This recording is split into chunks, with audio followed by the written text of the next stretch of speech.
To my channel. প্রিয় ছাত্রছাত্রীরা, তোমরা যারা বিভিন্ন সরকারি এবং বেসরকারি পলিটেকনিক কলেজে ভর্তির জন্য ফর্ম ফিল আপ করেছিলে এবং কাউন্সেলিং প্রসেসের মধ্যে দিয়ে যাচ্ছ, তোমাদের জন্য আরেকটা ভীষণ ইম্পর্ট্যান্ট ভিডিও নিয়ে চলে এসেছি।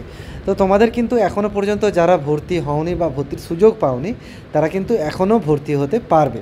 ঠিক আছে, আজকে একটা নোটিশ আসছে, দেখে নাও সেই নোটিশে কি বলা আছে, কিভাবে ভর্তি হতে পারবে সেটাও বলা রয়েছে। দেখো, এখানে রয়েছে for admission in first and second year, অর্থাৎ ফার্স্ট ইয়ারে এবং সেকেন্ড ইয়ারে ভর্তির জন্য the fourth phase fresh choice filling, আরেকটা কিন্তু ফ্রেশ চয়েস ফিলিং শুরু হয়েছে। ফোর্থ ফেজ, এটা 4 বার ফ্রেশ চয়েস ফিলিং, ওই জন্য fourth phase fresh choice filling বলা হচ্ছে। নতুন করে কিন্তু আরেকবার চয়েস ফিলিং হবে। কাদের? অলরেডি মেরিট লিস্টেড ক্যান্ডিডেট, যাদের অলরেডি মেরিট লিস্টে যাদের নাম আছে, একটা র্যাঙ্ক আছে, তাদের কিন্তু আরেকবার চয়েস ফিলিং হবে। ফর 6th ফেজ অ্যাডমিশন, অর্থাৎ 5 নম্বর ফেজ পর্যন্ত অ্যাডমিশন অলরেডি হয়ে গেছে।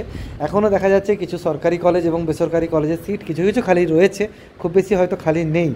তো সেই সিট ফিল আপের জন্য আরেকটা ফেজ কিন্তু বাড়ানো হয়েছে।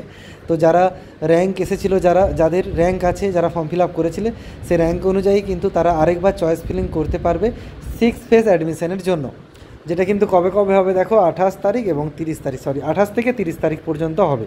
28, 29, 30 এই 3 দিন ধরে চলতে থাকবে। এবং যার অ্যাডমিশনটা দেখো, রেজাল্টটা কবে বেরোবে? রেজাল্ট বেরোবে 31 তারিখে বেরোবে, একদিন পরেই কিন্তু রেজাল্ট বেরিয়ে যাবে। এবং যার জন্য 6th ফেজের জন্য অ্যাডমিশন প্রসেসটা চলবে, সেটা হচ্ছে 2 তারিখ থেকে 5 তারিখ পর্যন্ত কিন্তু চলবে। এবার বিষয়টা হচ্ছে যে 2 তারিখ থেকে 5 তারিখ অ্যাডমিশনটা তাহলে হয়ে গেল 6th ফেজে।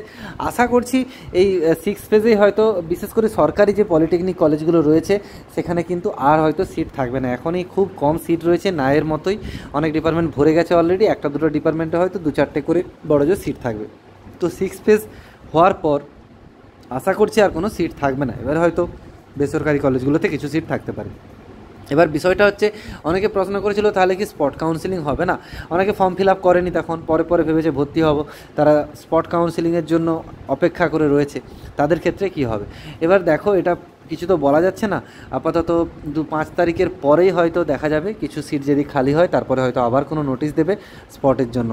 তবে স্পটের আশা খুব কিন্তু ক্ষীণ হয়ে আসছে। স্পট অ্যাডমিশন এবারে হয়তো না হওয়ারও চান্স রয়েছে। এটুকু আপডেট দেওয়া ছিল তোমাদের, এখানে রাখবো। সবাই খুব ভালো থেকো, সুস্থ থেকো। Thanks for watching.